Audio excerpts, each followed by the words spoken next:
Sahabat Al-Quran, Allah subhanahu wa ta'ala berfirman, "Lau anzalna hadzal Qur'ana ala jabalin la ra'aitahu khashi'an mutasaddian min khasyatillah wa tilkal amsalu nadribuha lin-nasi la'allahum yatafakkarun."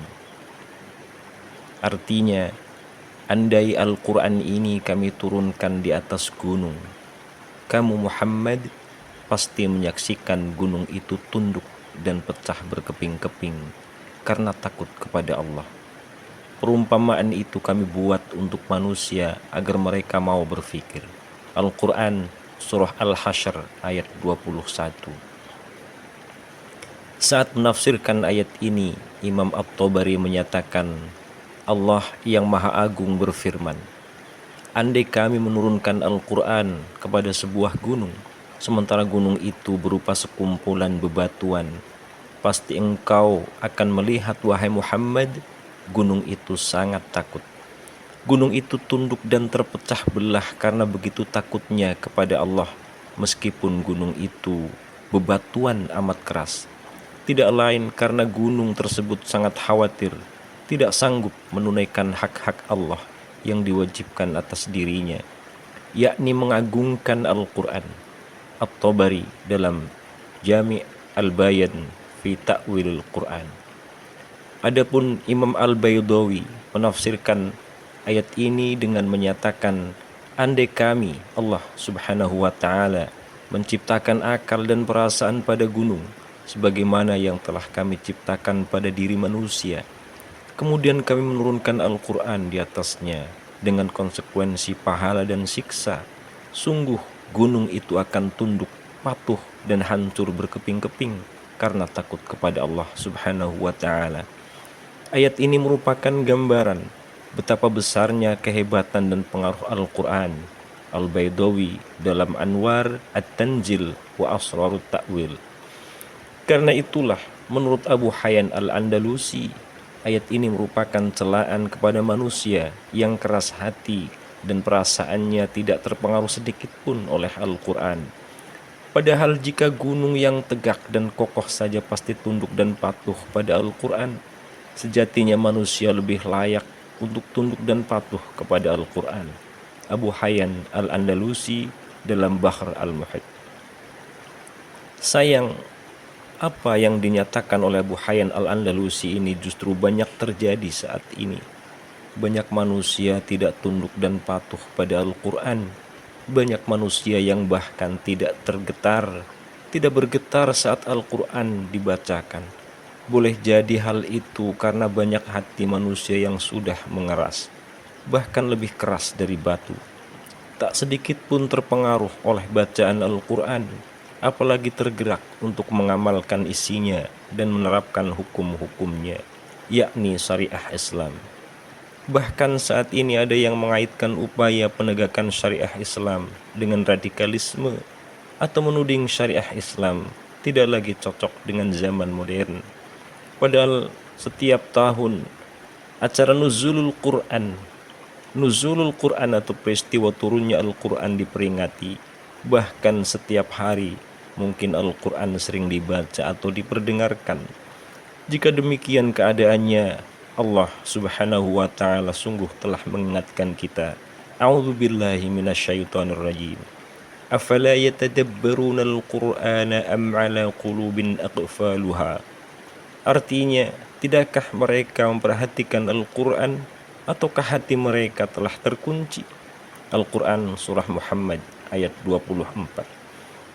Maknanya sebagaimana kata Imam As-Samarqandi, apakah mereka tidak mendengarkan Al-Quran, tidak mengambil pelajaran dari Al-Quran, dan tidak memikirkan apa yang telah Allah subhanahu wa ta'ala turunkan dalam Al-Quran berupa janji dan ancamannya, serta banyaknya keajaiban di dalamnya, sehingga dengan itu mereka paham bahwa Al-Quran benar-benar dari sisi Allah subhanahu wa ta'ala, atau kalbu-kalbu mereka telah tertutup.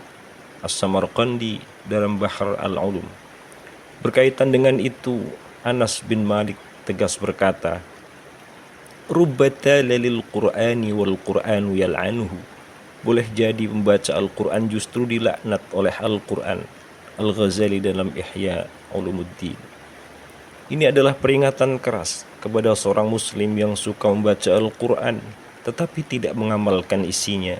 Ia membaca ayat Al-Quran yang melarang riba misalnya, tetapi ia malah biasa melakukan muamalah atau transaksi ribawi. Ia membaca ayat Al-Quran tetapi ia malah sering berbuat zalim.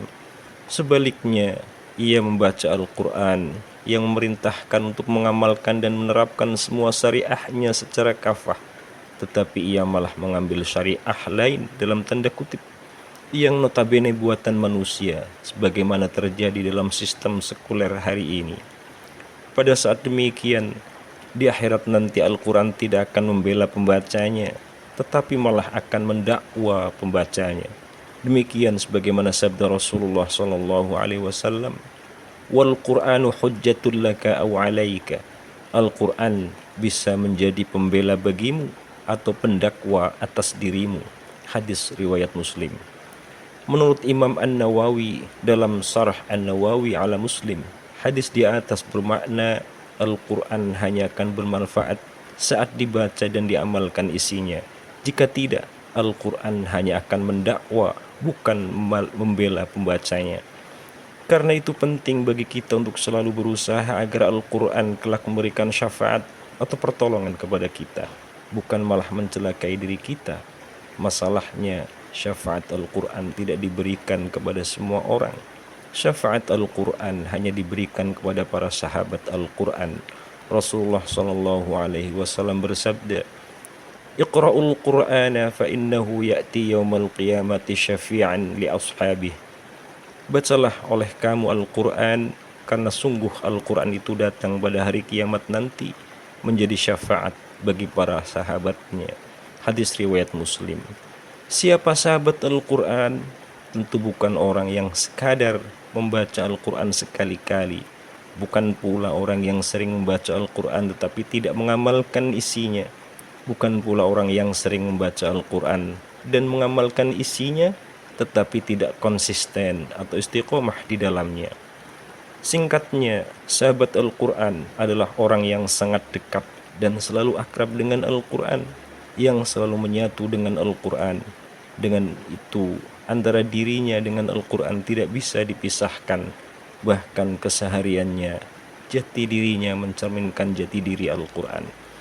Salah satu teladan terbaik dari sahabat Al-Quran adalah Imam Ahmad bin Hanbal rahimahullah. Putra beliau, Abdullah bin Ahmad bin Hanbal, memberi kesaksian atas luar biasanya interaksi sang ayah dengan Al-Quran. Kata Abdullah, "Ayahku membaca Al-Quran setiap harinya 1/7, hingga ia menghatamkan Al-Quran setiap 7 malam. Demikian juga pada siang harinya." Abu Nuaim dalam Hilyah Al-Awliya. Artinya, beliau menghatamkan Al-Quran sepekan 2 kali. Ibnu Abi Ya'la dalam Tabaqat Al-Hanabilah. Imam Ahmad pun terkenal ketakwaannya, kezuhudannya, kewaraannya, dan ibadahnya, termasuk kedekatan dengan Al-Quran, kepribadiannya yang selalu dihiasi dengan Al-Quran, juga keberaniannya dalam membela Al-Quran.